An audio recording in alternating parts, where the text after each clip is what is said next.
Notre Dame de Paris, also known as the Hunchback of Notre-Dame, by Victor Hugo. Narrated by Robin Nixon. Volume 2, Book 7, Chapter 1, The Danger of Confiding One's Secret to a Goat. Many weeks had elapsed. The 1st of March had arrived. The sun which Dubartas, that classic ancestor of periphrase, had not yet dubbed the Grand Duke of Candles, was none the less radiant and joyous on that account. It was one of those spring days which possesses so much sweetness and beauty, that all Paris turns out into the squares and promenades and celebrates them as though they were Sundays. In those days of brilliancy, warmth and serenity, there's a certain hour above all others when the facade of Notre Dame should be admired. It is the moment when the sun, already declining towards the west, looks the cathedral almost full in the face.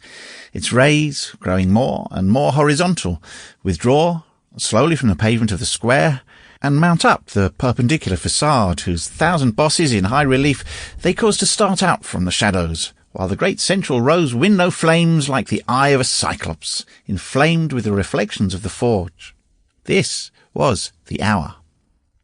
Opposite the lofty cathedral, reddened by the setting sun, on the stone balcony built above the porch of a rich Gothic house, which formed the angle of the square and the Rue de Parvis, several young girls were laughing and chatting with every sort of grace and mirth.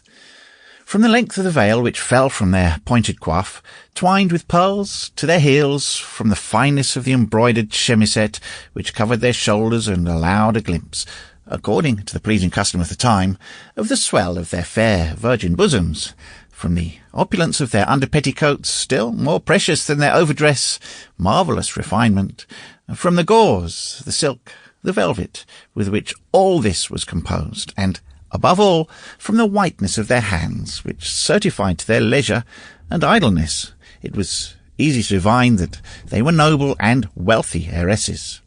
They were, in fact, Mademoiselle Fleur-de-Lis de Gondelaurier and her companions Diane de Christoyle, Amelotte de Montmichel, Colombe de Gailfontaine, and the little Champchevrier maiden, all damsels of good birth, assembled at that moment at the house of the Dame Widow de Gondelaurier on account of Monseigneur de Beaujeu and Madame his wife, who were to come to Paris in the month of April, there to choose maids of honour for the Dauphiness Marguerite, who was to be received in Picardy from the hands of the Flemings.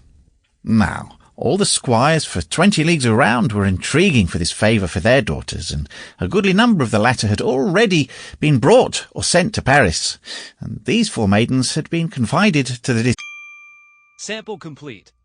Ready to continue?